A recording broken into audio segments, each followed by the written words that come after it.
মাননীয় স্পিকার, আমরা হয়তো ভুলে যাচ্ছি যে আমরা এই সংসদটা কিভাবে গঠিত হয়েছে এবং জাতীয় সংসদ নির্বাচনের পাশাপাশি এখানে গণভোট অনুষ্ঠিত হয়েছিল, কিন্তু এখন সংসদের কার্যক্রম দেখলে মনে হচ্ছে যে এই ধরনের কিছুই যেন হয়নি।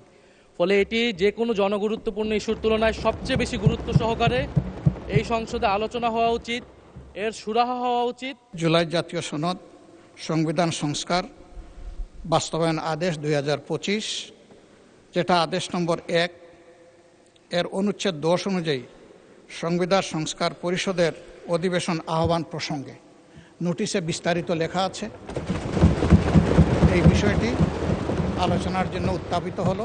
বিরোধী দলীয় নেতা তার নোটিশের প্রস্তাবটা উত্থাপন করেন, তার এগেনস্টে হয়তো আমাদেরও 2-4 কথা বলার থাকতে পারে, সেটা আমরা পয়েন্ট অফ অর্ডার ফর্মুলেট করেই বলবো। যে 71 বিধি এটা শেষ করার পরে তারপর আপনারা এই প্রশ্নটা উত্থাপন করুন এবং আমার মনে হয় সেটা আলোচনা হতে পারে, এটা এড়িয়ে যাওয়ার কোনো সুযোগ নেই।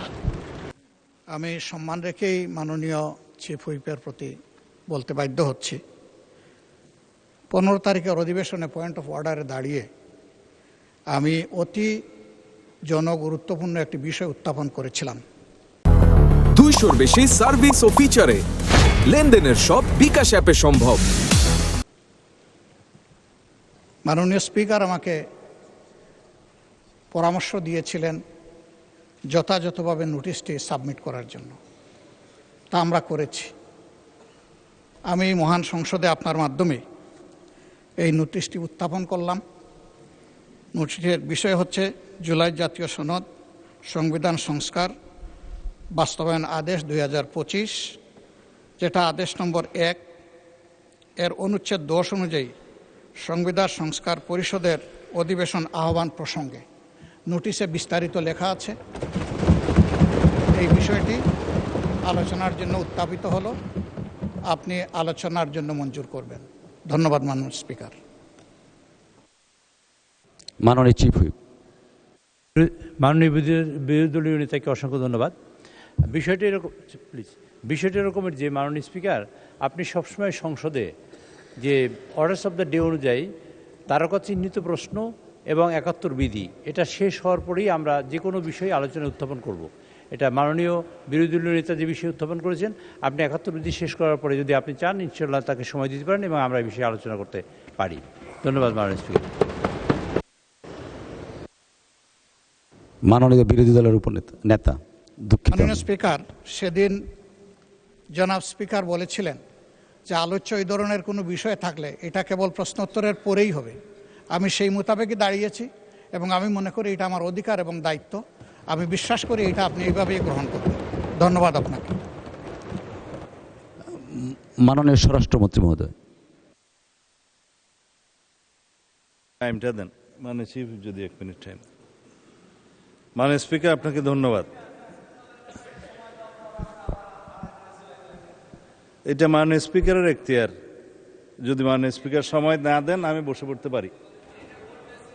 মাননীয় মন্ত্রী, আপনি কথা শেষ করুন দয়া করে। না, আপনি অনুমতি না দিলে, this is my point of order. যদি আপনি পয়েন্ট অফ অর্ডারটা ফর্মুলেট না, মাননীয় মন্ত্রী, আপনার কথা শেষ করুন দয়া করে। দাঁড়া করেও রাখতে পারেন, দিস ইজ ইউর রাইট। আমার বলছেন আপনি। মাননীয় মন্ত্রী, আপনার বক্তব্য শেষ করুন দয়া করে। আমি সবাইকে সম্মান জানাতে চাই। আপনি দয়া করে মাননীয় বিরোধী দলীয় নেতা একটা প্রস্তাব উত্থাপন করেছেন আলোচনার জন্য, যেটা মাননীয় স্পিকার বিগত দিনে ওনাকে অনুরোধ করেছিলেন আপনি বিধি মোতাবেক নোটিশ উপস্থাপন দেন, আমরা বিধি মোতাবেক আলোচনার জন্য আপনাকে সময় দেব। কিন্তু সেটা মাননীয় চিফ হুইপ যেটা বলেছেন যে আমাদের ট্রেডিশন অনুসারে যে প্রশ্নোত্তর পর্ব এবং 71 বিধির পরে এই জাতীয় মুলতবি প্রস্তাবগুলো নিয়ে নোটিশ উত্থাপিত হয়, সেই কথাটাই আপনি মাননীয় বিরোধী দলীয় নেতাকে বলেছেন। এখানে আমার মনে হয় না কোনো অধিকার ক্ষুণ্ণ হয়েছে। আমার মনে হয় আপনি প্রশ্নোত্তর পর্বের বাকি বিষয়টা যে 71 বিধিতে আপনি আজকে উত্থাপন করার সুযোগ দিবেন কি দিবেন না সেটাও আপনার এখতিয়ার, তবে এটা সংসদ সদস্যদের একটা অধিকার। তো এরপরে যদি মাননীয় বিরোধী দলীয় নেতা তার নোটিশের প্রস্তাবটা উত্থাপন করেন, তার এগেনস্টে হয়তো আমাদেরও 2-4 কথা বলার থাকতে পারে, সেটা আমরা পয়েন্ট অফ অর্ডার ফর্মুলেট করেই বলবো। তো সুতরাং আপনি বিধি মোতাবেক এগিয়ে যান। আমিও আপনাকে অনুরোধ করবো আপনার মাধ্যমে যেভাবে আপনি অর্ডার অফ দি ডেটা পরিচালনা করতে চাচ্ছেন, দয়া করে সেভাবে যান, আদার মেম্বার্সদের রাইটটাও প্রোটেক্টেড হয়। ধন্যবাদ মাননীয় স্পিকার। মাননীয় বিরোধী দলের চিফ হুইপ।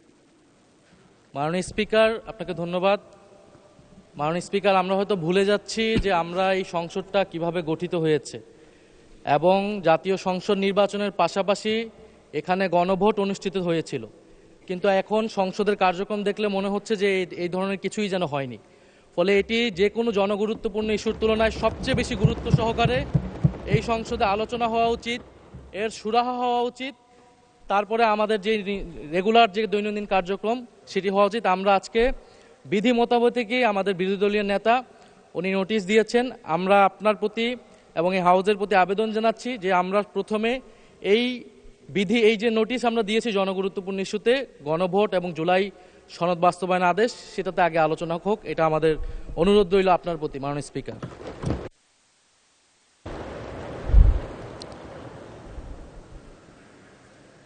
মাননীয় বিরোধী দলের মাননীয় চিফ হুইপ। জি, মাননীয় স্পিকার, বিরোধী দলের নেতার প্রতি যথাযথ সম্মান রেখেই বলছি, এটা যাবৎকাল বাংলাদেশের স্বাধীনতার পর থেকে যা হয়ে আসছে, যার কাস্টম এবং যেটা রেওয়াজ আমরা চালু করেছি, তা হলো এই যে সংসদ সদস্যদের অধিকার যে প্রশ্নোত্তর, আমরা সংসদকে লায়াবল করব, তাদের কাছে অ্যাকাউন্টেবল করব।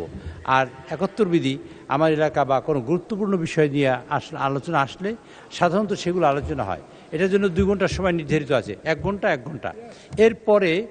এরপরে বিজনেসের দিনের এই সকল বিষয়ে আলোচনা আসতে পারে। যেমন মাননীয় বিরোধী দলীয় নেতা যে কথা বলেছেন, আমরা অত্যন্ত সম্মানের সাথে বলি, নিশ্চয়ই এটা আলোচনা আসবে, আজকেও আলোচনা আসতে পারে, অথবা সংসদ মাননীয় স্পিকার যেভাবে নির্ধারিত করেন এই বিষয়টা আলোচনা হতে পারে, এবং এটা অত্যন্ত গুরুত্বপূর্ণ বিষয় তিনি নিয়ে এসেছেন। আমাদের দিক থেকে কোনো অসুবিধা নেই, কিন্তু বিষয়টা হলো এই, আমরা সকল মাননীয় সদস্যদের জানাতে চাই বা তাদের কাছে তাদের সহযোগিতা চাই এইভাবে যে এইটা আমাদের অধিকার, সকল সদস্যদের। বেসরকারি সদস্য হলো যে মন্ত্রী বাদে এবং হুইপ চিফ হুইপ বাদে সকল সদস্যই বেসরকারি সদস্য, সরকারি বেঞ্চ হোক অথবা অপোজিশন হোক। কাজে তাদের অধিকারটা হলো 2টা জায়গায় থাকে, সেটা হলো প্রশ্নোত্তর এবং ৭১ বিধি। কাজে আমি মনে করি, আমি আপনাদের কাছে অনুরোধ করতে চাই যে ৭১ বিধি এটা শেষ করার পরে তারপর আপনারা এই প্রশ্নটা উত্থাপন করুন, এবং আমার মনে হয় সেটা আলোচনা হতে পারে, এটা এড়িয়ে দেওয়ার কোনো সুযোগ নেই। মাননীয় বিরোধী দলের নেতা, আপনার দৃষ্টি আকর্ষণ করছি, আপনার যে নোটিশটা এনেছেন সেটা আমরা দেখছি। আমরা একটু দয়া করে বিধিটা ফলো করে ৭১ বিধির পরেই আপনার এই নোটিশটার ব্যাপারে আমরা সিদ্ধান্ত জানাবো। ধন্যবাদ মাননীয় বিরোধী দলের নেতা। জি, ৭১ বিধিতে কার্যসূচিতে যাই। আমরা মাননীয় বিরোধী দলের চিফ হুইপ, আমরা এই নোটিশটাকে আমলে নিচ্ছি। এই বিষয়ে আমরা সিদ্ধান্ত ৭১ বিধির শেষ হওয়ার পরে এই বিষয়ে আমরা ফিরে আসব।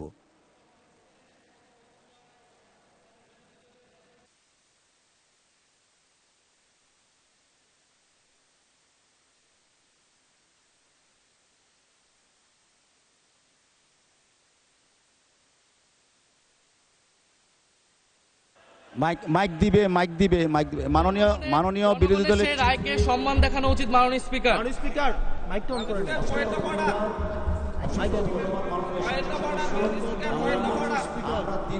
কার্যসূচি অনুসারে আমরা যেটা বিধি মোতাবেক আছে সেই দিকে যাচ্ছি। মাননীয় বিরোধী দলের নেতা যে নোটিশটা দিয়েছেন সেই নোটিশটা আমরা পেয়েছি। এই নোটিশের ব্যাপারে আমরা যথাবিহিত পদক্ষেপ নিব। আমরা ৭১ বিধিটার দিকে একটু এগিয়ে তারপরে আমরা এটাতে আসছি। ধন্যবাদ মাননীয় স্পিকার, মাননীয় সংসদ সদস্য।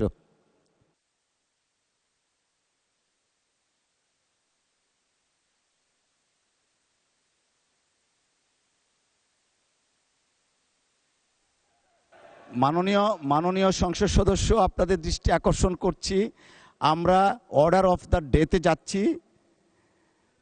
জরুরি জনগুরুত্বপূর্ণ বিষয় সম্পর্কে মনোযোগ আকর্ষণী বিধি ৭১ আমরা ফলো করছি। মাননীয় বিরোধী দলের নেতা, আপনি দাঁড়ালে কথা বলতে পারেন, বাট আমরা একটু মাননীয় বিরোধী দলের নেতা। জি, আমি জেনে শুনেই এই সময় এই বিষয়টা উত্থাপন করেছি। আমার জানা মতো এটাই সময়। আমি বুঝতে পারছি মাননীয় বিরোধী দলের নেতা বিষয়টার দিকে যাবেন।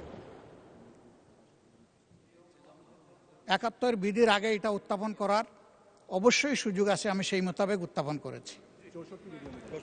৬৪ বিধি অনুযায়ী বিধিটা দেখতে পারেন, ৬৪ বিধিতে এটা উল্লেখ আছে। ধন্যবাদ আপনাকে। মাননীয় বিরোধী দলের নেতা 64 বিধিতে উল্লেখ আছে, বাট সংসদের যে কাস্টমস সেইটা আমাদের মাননীয় চিফ হুইপ মহোদয় বলেছেন on the balance of probability. আমরা সেই জন্যই বললাম যে আমরা এই নোটিশটা আমরা পেয়েছি, এই ব্যাপারে আমরা সিদ্ধান্ত জানাবো। 71-এর বিধিটা আমরা একটু শেষ করি, আমরা তো সময় আছে, নিশ্চয়ই আপনার এই নোটিশটাকে আমরা অ্যাড্রেস করব। ধন্যবাদ মাননীয় সদস্য। মাননীয় চিফ হুইপ। মাননীয় সদস্যবৃন্দ, মাননীয় স্পিকারের মাধ্যমে আপনাদের জানাতে চাই, মাননীয় স্পিকার ইচ্ছে করলে টেবিলের তারকাচিহ্নিত প্রশ্ন এবং 71 বিধি সাসপেন্ড করতে পারেন, সেটা করেও যে কোনো বিষয়ে আলোচনা করতে পারেন।